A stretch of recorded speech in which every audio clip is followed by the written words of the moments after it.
Olá, começando mais um encontro da Meditão de Paz, agradecendo desde já a presença de cada um de vocês que tem contribuído para esse momento, para essa força coletiva de construção da paz, de construção de um mundo mais amplo, mais pleno de alegria, de serenidade. E nós estamos aqui hoje trazendo novamente o tema do Bhagavad Gita que eu queria partilhar com vocês. Mas antes, vamos nos colocando numa posição de serenidade, de atenção plena, estando presente aqui e agora. Então você coloca seu corpo com a coluna reta, inspirando e expirando serenamente, estando presente aqui e agora, tomando consciência desse momento, tomando consciência do dia ou da noite. E você inspira e expira e faz a pequena pausa.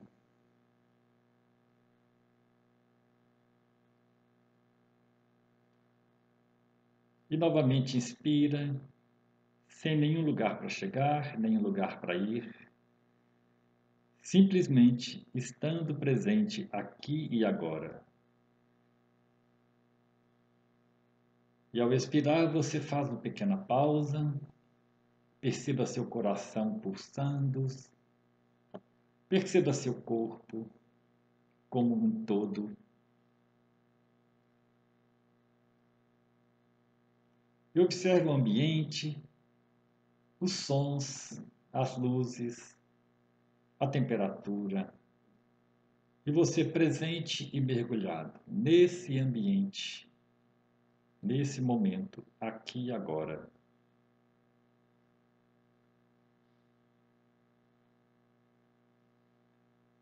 Se houver alguma parte do seu corpo pedindo alguma atenção, você faz o que for possível para atender a esse aspecto, relaxando o seu corpo nessa região, concentrando energia.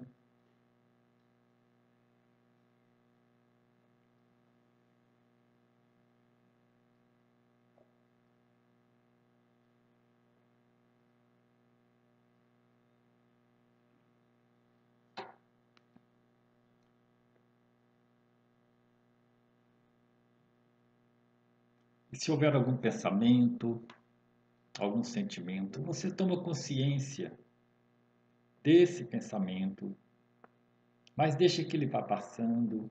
É só não julgar a energia naquele aspecto que ele vai reduzindo sua intensidade.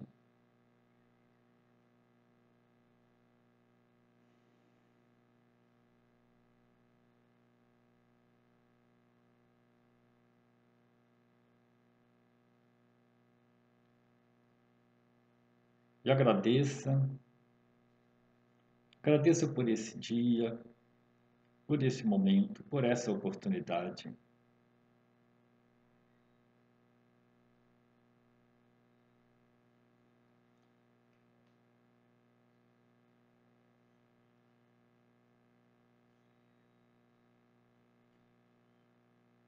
Eu vou dar uma pausa de 1 minuto, tocando sinos. Se você quiser continuar por mais tempo, você faz uma pausa no seu equipamento e depois retoma o vídeo.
desse mês de maio, eu estou retomando o tema do Bhagavad Gita, que é um texto originário dos Vedas, no hinduísmo, com mais de 5.000 anos antes de Cristo. E eu vou saltar uma parte grande desse livro, porque na parte que trata mais da visão mística e mesmo ontológica que é colocada aqui, eu acho difícil de trazer para esse nosso encontro, apesar de ser muito pertinente, muito interessante, mas eu prefiro colocar aquelas questões mais práticas, mais pragmáticas que o livro sempre nos apresenta. Observe que é um texto antigo, mas muito atual na sua abordagem, principalmente no aspecto psicológico, que nós constantemente estamos lidando. Hoje eu estou trazendo o tema que é tratado como as 3 forças da natureza, que está colocado aqui na linguagem como Sattva, Rajas e Tamas,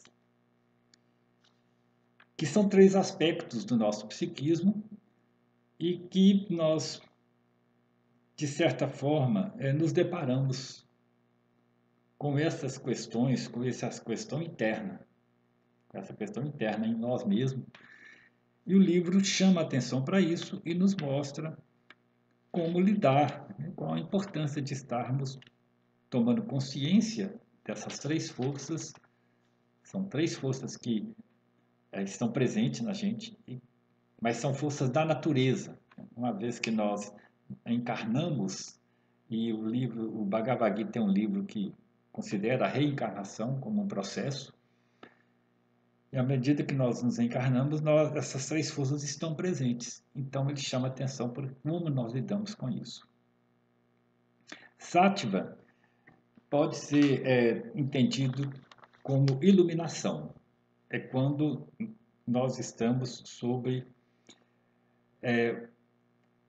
a nossa condição de eu superior, a mente infinita em nós.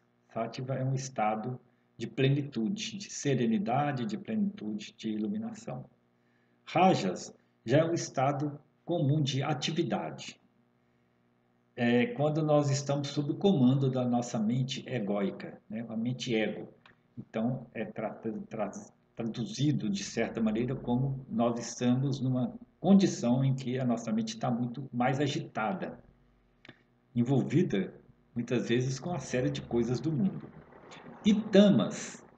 Tamas é traduzido aqui de alguma maneira como o obscurantismo, né? Traduzido, que eu digo no sentido mais psíquico, né? Então, quando nós estamos sobre o domínio das sombras, dentro da linguagem psicológica.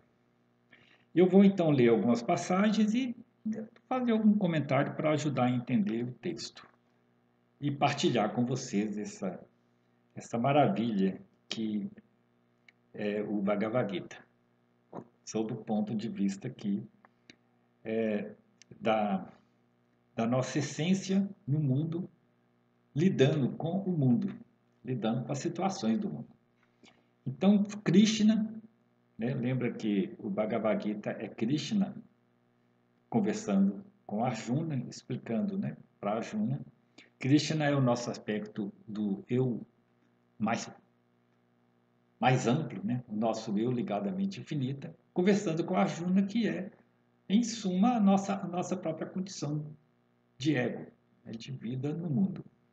Então, Krishna fala: passarei a revelar-te mais ainda o mistério da mais alta sabedoria, que excede todo conhecimento, e pela qual os meus videntes atingem suprema perfeição após esta vida. Sattva, iluminação. Rajas, atividade. E tamas, obscurantismo. Então são 3 poderes que nascem da natureza e prendem o espírito infinito, que somos nós, a este mundo finito. Então é isso que ele vem chamar a atenção para que a gente perceba essas três forças, esses três poderes da natureza que atuam em nós. E continua o livro. Desses três, Sattva, por ser puro e luminoso, possui o dom de dar alegria e beatitude à alma, livre de pecado e fascinada pela verdade. Rajas, porém, a paixão cria cobiça e empolga a alma pelo apego às obras e às atividades. E tamas nasce da ignorância e é causa de autoilusão em tudo. É um nada que domina o mundo inteiro e liga a alma pela inércia da passividade e a escuridão. Portanto, Sattva produz felicidade, Rajas gera atividade e desejo, e Tamas resiste à luz da sapiência, produzindo dor e sofrimento. Então, entenderam? Ele coloca essas três dimensões do psiquismo, né, que nós podemos estar de alguma forma conectados naquilo que nós chamamos do campo psi, faz parte da condição humana e são forças da natureza que nós precisamos aprender a lidar com elas, reconhecer e lidar com elas. É essa que é a chamada que o livro nos traz. E continuando aqui no livro. Quando perecem a luz do conhecimento e a força da cobiça, resta tamas. Quando tamas e sátiva se apagam, continua a arder rajas. Mas, quando a luz divina penetra todas as faculdades do teu ser, então sabe que sátiva atingiu em ti maturidade. Quando desejos, cobiça, ganância, ambição e dinamismo externo perturbam o sossego de tua alma, então sabe que rajas te governa. E quando estupidez, inércia e arrogante ignorância, erro e incerteza se apoderam de ti, então Tamas te avassalou. Quando tua alma, governada por Sattva, deixa este mundo, ingressa na mansão divina da luz, onde habitam aqueles que amaram o bem e o atingiram. Mas quando o corpo morre, enquanto Rajas exerce o seu poder, o homem, o ser humano, vai ao reino dos desejos, lá onde vivem os seres que ainda estão vinculados à Terra. E quando o ser humano morre, envolto nas trevas de Tamas, cego para a luz, é ele privado da natureza humana e desce à zona dos seres inferiores. Então, já chamando a atenção aqui para a nossa condição de passagem. Se nós estivermos fazendo a nossa passagem, né? Então, numa dessas três dimensões, o que pode acontecer com a sequência, né? A gente vê isso muito nos relatos de EQM, experiência de quase morte. Sugiro muito que vocês procurem informação, leitura sobre isso, livros, e mesmo no YouTube tem muitos relatos mostrando esses aspectos. E aparece isso, apesar deles não usarem esses termos do Bhagavad Gita, Sattva, Rajas e Tamas, mas eles mostram que as pessoas, algumas pessoas que têm essas experiências entram num determinado nível de consciência e nem sempre são níveis tranquilos, agradáveis. Eles mesmos relatam isso. E é conhecimento, é como nós podemos lidar com essas forças da natureza que atuam em nós. Continuando aqui no texto, os que vivem à luz de Sátiva pairam nas alturas da consciência do seu eu divino. Os que vivem dominados por rajas guiam-se pela consciência do ego, da mente ego. E os que vivem em tamas só conhecem as trevas.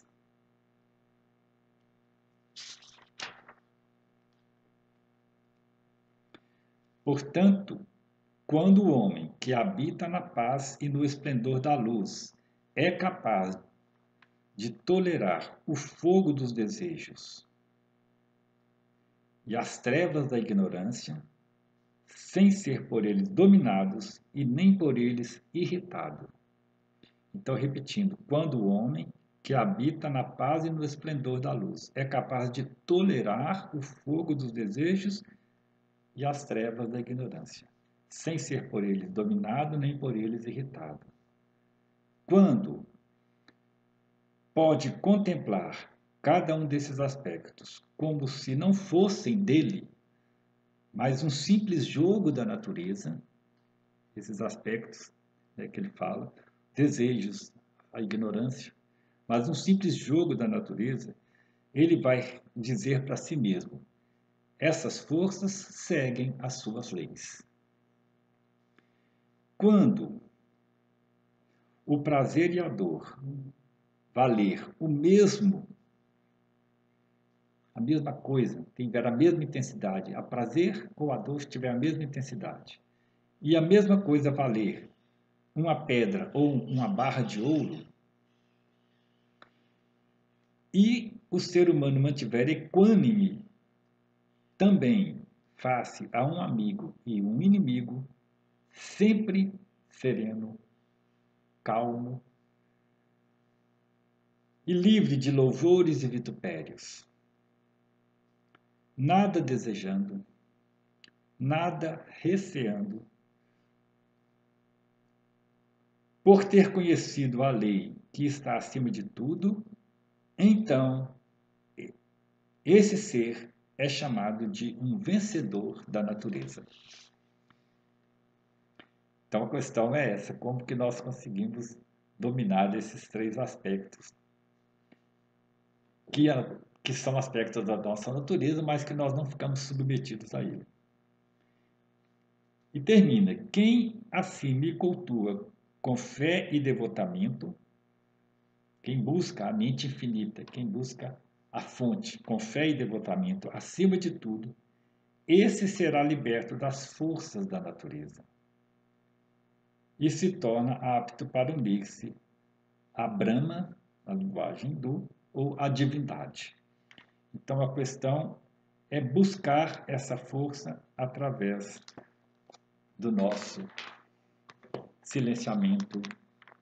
A meditação é um dos caminhos para isso. Então hoje nós tivemos esse texto que eu acho maravilhoso.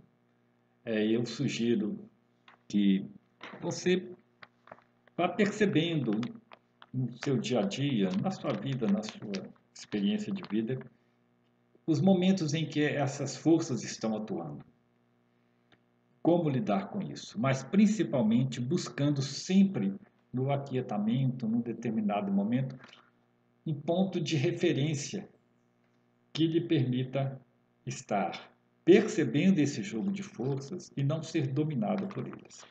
Então vamos encerrando aqui hoje o nosso encontro. Eu deixo isso como sugestão para a semana.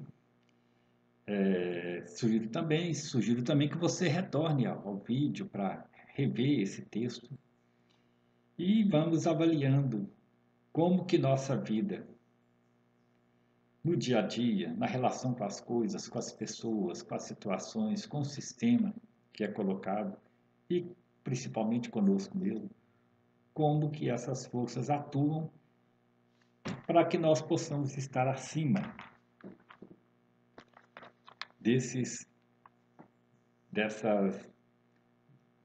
desse domínio que a natureza, que seria talvez a natureza psíquica, pode estar nos conduzindo.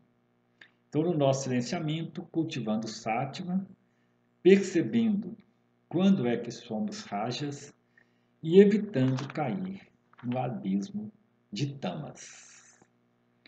Então, novamente parando, silenciando, eu vou deixar aqui mais alguns minutos e depois eu desligo o vídeo se você quiser continuar nesse estado de concentração, de meditação, de silenciamento.